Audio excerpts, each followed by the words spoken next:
Barbie Fortesa update ng for close-up sa Watson BeautyCon 2025 na ginanap dyan sa SMX Convention Center. Yan pa nga yung mga highlights si Barbie. Ang dami dyan nagpunta para makita si Barbie. Ito yung video. Ever since the beginning of this year, most especially, kasi parang ang daming firsts. There were a lot of firsts. And so parang every time na na-overwhelm ako sa isang experience, parang I always catch myself smiling talaga na parang Bright smile from Barbie Fortesa. We're talking about smiles. Barbie. sino ba ang sa totoo lang, I am very happy to say na marami pong nagpapangiti sa akin ngayon.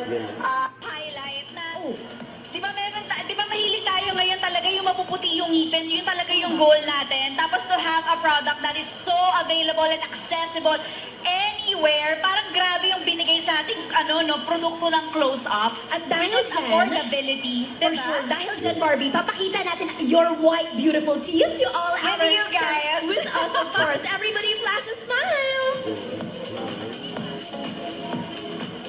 A round of applause once for everybody. Miss Barbie Fortesa, Miss Gladys, and Close-Up. Maraming salamat, BeautyCon. Thank you so much. Thank you so much. Thank you. Diba? Kahit kasi mga kaibigan ko, tawag lang tuloy sa akin, Barb!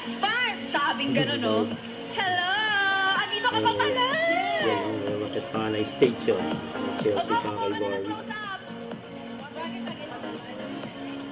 Yan, Barbie Natics. That's getting up close with Barbie and Eunice.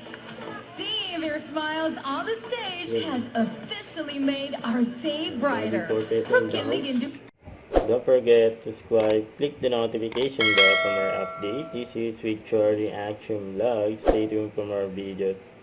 See ya.